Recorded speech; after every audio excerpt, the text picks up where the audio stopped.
puasa 9 hari pertama di bulan Zulhijjah. 9 hari pertama di bulan Zulhijjah. Saya akan jelaskan dulu, 10 hari pertama bulan Zulhijjah teman-teman. 10 hari pertama, tentu puasanya 9 hari ya. Saya katakan 10 hari pertama, tanggal 10-nya itu adalah hari raya Idul Adha. Hari raya Idul Adha. Jadi memang kita nggak boleh puasa di hari Idul Adha dan Idul Fitri. 10 hari pertama Zulhijjah adalah hari-hari yang paling mulia sepanjang tahun. Sesuai dengan hadis Bukhari, di mana Nabi SAW mengatakan, "Ma min ayyamin al-amalu salihu fihi ahabbu ila Allah min hadhil ayyam, yakni asyr." Kurang lebih terjemahannya, tidak ada hari-hari sepanjang tahun di mana semua jenis ibadah, sunnah yang paling kecil, seperti mengucapkan subhanallah 1 kali, baca 1 ayat, sedekah dengan 1.000 rupiah misalnya. Tidak ada hari-hari sepanjang tahun di mana semua jenis amal soleh, dari yang sunnah paling kecil sampai yang wajib, lebih Allah cintai, maksudnya lebih besar pahalanya dibandingkan amal soleh sekecil apapun sunnah, apalagi kalau sampai wajib, yang dikerjakan di 10 awal bulan Zulhijjah. Di 10 awal bulan Zulhijjah. Maka para sahabat bertanya, "Ya Rasulullah, walal jihadu fi sabilillah?" Wahai utusan Allah, jihad di jalan Allah, meninggalkan keluarga, meninggalkan pekerjaan, meninggalkan harta, meninggalkan anak-anak, bisa ditawan oleh musuh, bisa dibunuh. Itu juga belum bisa mengalahkan makna hadisnya.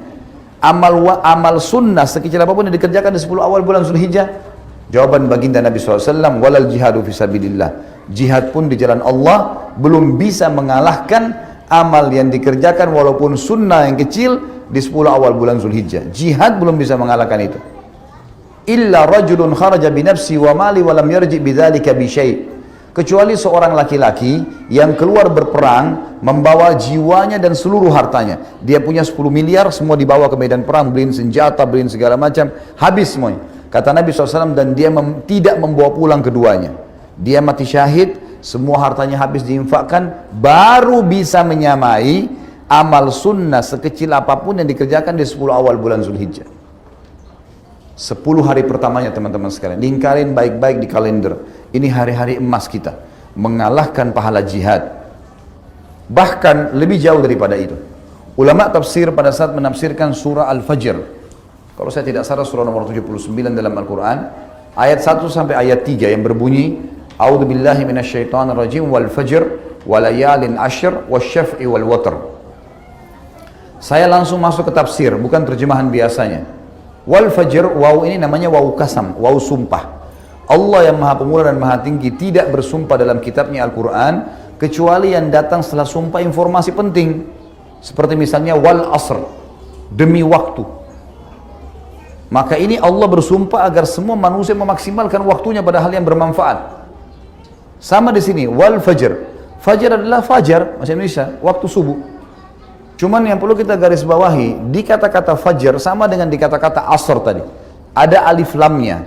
Alif lam ini namanya dalam bahasa Arab alif lam mu'arraf. Alif lam yang memperkenalkan sesuatu. Jadi kalau Allah bilang wa asr, tidak mengatakan wa al asr, tidak ada alif lam, berarti waktu umum. Waktu apa ini? Tapi dengan adanya alif lam wal asr, berarti jelas maknanya waktu yang kalian sedang pakai di dunia. Sama di sini, fajar, waktu subuh. Kalau tidak pakai alif lam, subuh apa yang Allah mau ini? Ternyata Allah kasih alif lam wa al fajr, dan ulama mengatakan dimaksud adalah subuh hari raya Idul Adha. Dan ini menandakan teman-teman disepakati oleh jumhur ulama, Idul Adha lebih afdal daripada Idul Fitri. Yang ramai di Indonesia apa? Idul Fitri.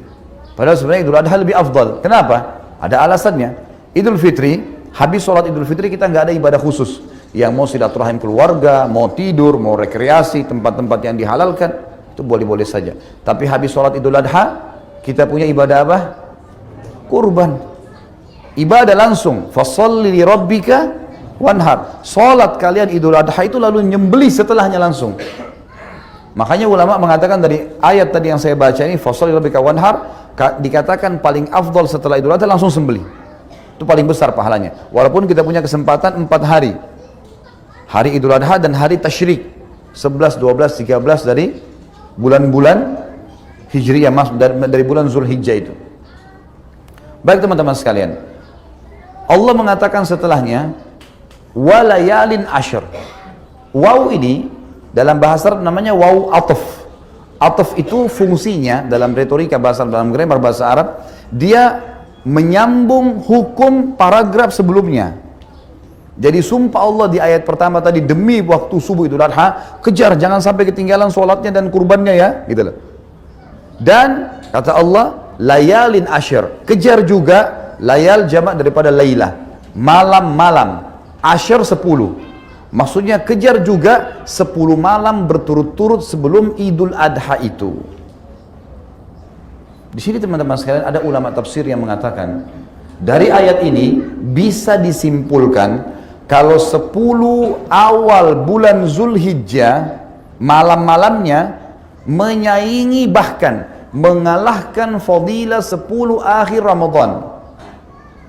Kok bisa? 10 akhir Ramadan fadilahnya besar. Ada Lailatul Qadar lebih baik daripada 1000 bulan. Apa jawaban para ulama? Kalau di 10 terakhir Ramadan kita disuruh kejar Lailatul Qadar yang lebih baik daripada 1000 bulan, hanya 1 malam dan di malam-malam ganjil saja.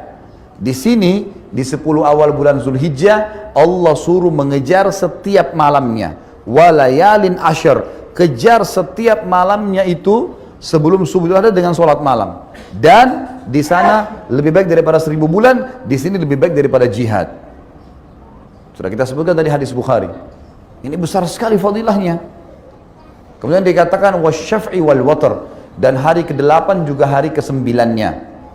Baik, beranjak daripada panjang lebar tadi saya jelaskan hadis Bukhari, tafsir surah Al-Fajr.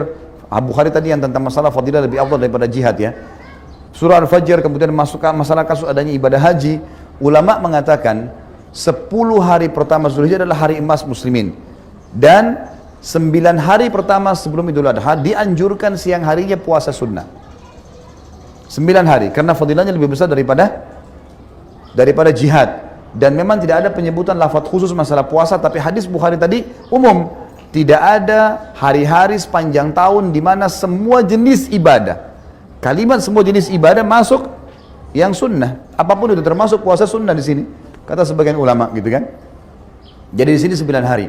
Kalau teman-teman nggak bisa puasa 9 hari, misal ada udzur dan seterusnya, maka minimal jangan kehilangan tanggal 9 yang dikenal dengan hari Arafah. 1 hari sebelum Idul Adha. Ya. Ini kata Nabi SAW dalam hadis Bukhari Muslim waktu ditanya tentang fadilah puasa Arafah, beliau mengatakan bisa mengampuni dosa-dosa setahun yang lalu dan setahun yang akan datang. Bonus dari kita diampuni dosa kita teman-teman 700 ya sekian hari. Sekitar 720 atau 30 hari. Kalau kita gabung 365 hari kali 2, ya kan? 720 atau 30 hari kita diampuni dosanya setahun yang lalu dan setahun yang akan datang. Ini bukan hal yang ringan ini. Hanya dengan sehari.